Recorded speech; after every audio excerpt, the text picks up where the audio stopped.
नमस्कार दोस्तों। छत्तीसगढ़ की सबसे बड़ी खबरें सबसे पहले प्राप्त करने के लिए छत्तीसगढ़ अंजोर समाचार चैनल को सब्सक्राइब करें और वीडियो को लाइक करें। आज के इस वीडियो में जानेंगे सरकार ने कौन कौन से बड़ी घोषणा की है और आप छत्तीसगढ़ के किस जिले या गांव से वीडियो को देख रहे हैं तो कृपया कमेंट बॉक्स में बताएं। धोखाधड़ी से किसान रहें सावधान, सब्सिडी लोन के नाम पर ठगी, गिरफ्त में आरोपी। 166 किसानों से ठगी के 2 आरोपियों को पुलिस ने गिरफ्तार किया है। दुर्ग छत्तीसगढ़ के दुर्ग जिले के धमदा क्षेत्र में सब्सिडी लोन के नाम पर किसानों से धोखाधड़ी का खुलासा हुआ है। 166 किसान ठगी के शिकार हुए हैं। किसानों ने सितंबर 2024 में ही पुलिस अधिकारियों से शिकायत की थी, लेकिन कार्रवाई नहीं हुई थी। अब आईजी के हस्तक्षेप के बाद पुलिस ने दोनों आरोपियों को सलाखों के पीछे पहुंचाया है। किसानों को सब्सिडी दिलाने का झांसा। दरअसल एक निजी बैंक कर्मचारी विकास सोनी और बैंक एजेंट मधु पटेल ने मिलकर पशुपालन डेयरी योजना के तहत 40% सब्सिडी दिलाने का झांसा दिया और किसानों को लोन दिला दिया। दोनों आरोपियों ने किसानों से लोन दिलाने के नाम पर 10% कमीशन वसूला और बीमा शुल्क के नाम पर उनके खातों से 50,000 रुपए काट लिए। सिक्योरिटी चार्ज के नाम पर 3 ब्लैंक चेक भी ले लिए गए। किसानों का पुलिस पर भी आरोप है। किसानों का आरोप है कि जब वे धोखाधड़ी की शिकायत लेकर धमदा थाना पहुंचे तो थाना प्रभारी ने एफआईआर दर्ज करने के बदले 52,000 रुपए की मांग की और रकम लेने के बाद भी रिपोर्ट दर्ज नहीं किया। थक हारकर पीड़ित किसान आईजी ऑफिस पहुंचे, जिसके बाद आईजी के हस्तक्षेप पर एफआईआर दर्ज की गई। किसानों से ठगी के 2 मुख्य आरोपी गिरफ्तार। एडिशनल एसपी अभिषेक झा ने बताया कि एफआईआर दर्ज होने के बाद तत्काल कार्रवाई करते हुए दोनों मुख्य आरोपियों विकास सोनी और मधु पटेल को गिरफ्तार कर लिया गया है। थाना प्रभारी द्वारा किसानों से पैसे लेने के आरोप की जांच के लिए समिति गठित की जाएगी। वायुसेना के सूर्य किरण शो का रिहर्सल, आसमान में दिखा एरोबेटिक टीम का शौर्य। वायुसेना की टीम ने सूर्य किरण शो का नवा रायपुर के सेन जलाशय के ऊपर रिहर्सल किया, जिसे देखने के लिए भीड़ उमड़ी। रायपुर छत्तीसगढ़ रजत जयंती महोत्सव के अवसर पर नवा रायपुर के सेन जलाशय में मंगलवार को भारतीय वायुसेना के फाइटर प्लेन और हेलीकॉप्टर ने कई करतब दिखाए। एयर शो देखने के लिए लोगों की काफी संख्या में भीड़ जुटी, जिसमें रायपुर सहित दूसरे स्कूल के बच्चे और टीचर भी पहुंचे। भारतीय वायुसेना एरोबेटिक टीम के सूर्य किरण शो रिहर्सल में 9 फाइटर जेट के साथ 9 पायलट शामिल हुए। एरोबेटिक टीम ने रिहर्सल किया। नवा रायपुर के सेन जलाशय में मंगलवार को भारतीय वायुसेना के एरोबेटिक टीम ने सूर्य किरण शो का रिहर्सल किया, जिसे देखने के लिए भीड़ जुटी। रिहर्सल देखने के लिए आए छात्रों ने कहा कि पहली बार इस तरह का करतब सामने से देखने का मौका मिल रहा है।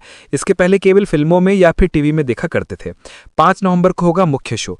यह एरोबेटिक शो भारतीय वायुसेना के शौर्य, सटीकता और समर्पण का जीवंत उदाहरण है। जब सूर्य किरण टीम के विमान नवा रायपुर के आसमान में उड़ान भरेंगे तब पूरा राज्य गर्व, रोमांच और देशभक्ति से भर उठेगा। नवंबर को वायुसेना की टीम मुख्य एयर शो करेगी।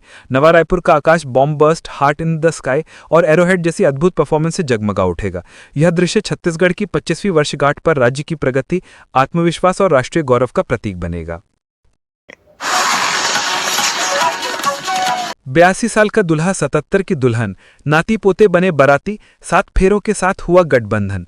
सरगुजा में अनोखी शादी हुई। इस शादी में 82 साल के दूल्हे ने 77 साल की दुल्हन को वरमाला पहनाई। सरगुजा आज के समय में जहां न्यूक्लियर फैमिली का चलन है, वहीं दूसरी तरफ कुछ ज्वाइंट फैमिली समाज में एक अलग संदेश दे रही हैं। ऐसा ही एक परिवार सरगुजा में रहता है। इस परिवार ने सामाजिक समरसता का बड़ा उदाहरण पेश किया है। परिवार में 82 साल के बुजुर्ग का विवाह 77 साल की दुल्हन से कराया गया है। यह विवाह उनके नाती पोतों ने आयोजित किया। इस दौरान दूल्हे की बारात का सारथी परपोता बना। हल्दी, मेहंदी, मंडप, बारात और बैंड बाजे का इंतजाम इस अनोखी शादी में हुआ। हाथों में लाठी थामकर पहनाई वरमाला।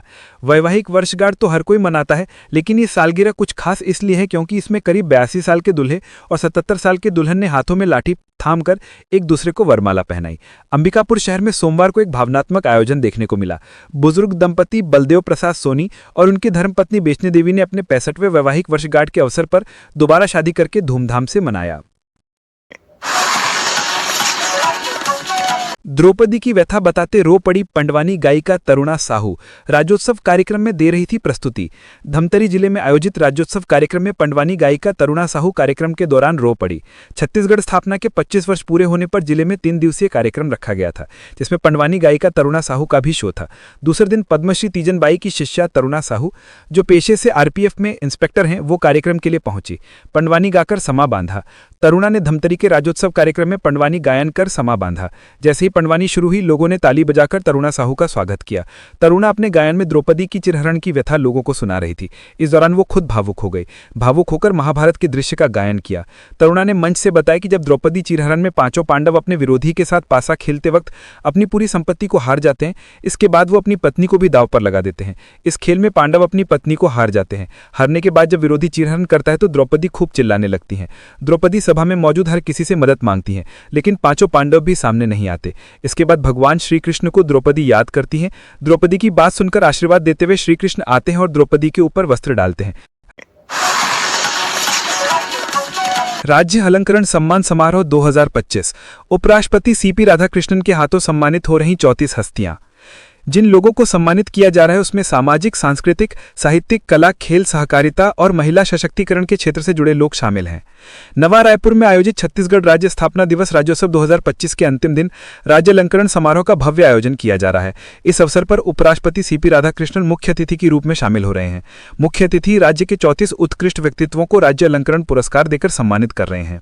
राज्य अलंकरण सम्मान समारोह 2025 बुधवार को संस्कृति एवं पर्यटन मंत्री राजेश अग्रवाल ने प्रेस कॉन्फ्रेंस में इस साल के राज्य अलंकरण लेने वाले गणमान्य लोगों की सूची जारी की थी।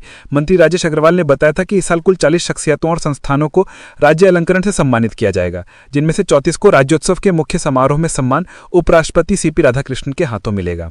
अलग अलग क्षेत्रों में उत्कृष्ट योगदान के लिए मिलेगा सम्मान। सम्मान पाने वालों में सामाजिक, सांस्कृतिक, साहित्यिक, कलात्मक, खेल, सहकारिता और महिला सशक्तिकरण जैसे अलग अलग क्षेत्रों में बेहतरीन काम करने वालों को पुरस्कार दिए जा रहे हैं। इन लोगों को मिलेगा सम्मान।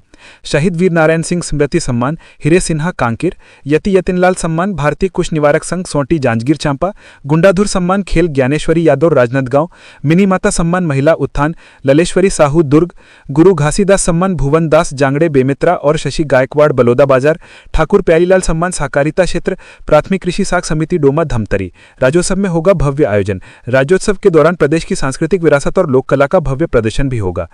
समारोह के उपराष्ट्रपति सीपी राधाकृष्णन के साथ राज्यपाल, मुख्यमंत्री, कैबिनेट सदस्य और अनेक विशिष्ट अतिथि मौजूद रहेंगे। क्या छत्तीसगढ़ में लागू होगा गुजरात फॉर्मूला? डॉक्टर रमन सिंह को लेकर पीएम मोदी के बयान के बाद मंत्रिमंडल फेरबदल की अटकलें शुरू। पीएम मोदी ने राज्योत्सव में रमन सिंह की जमकर तारीफ की। अब सियासी गलियारों में बयान को लेकर कई तरह की चर्चा हो रही है।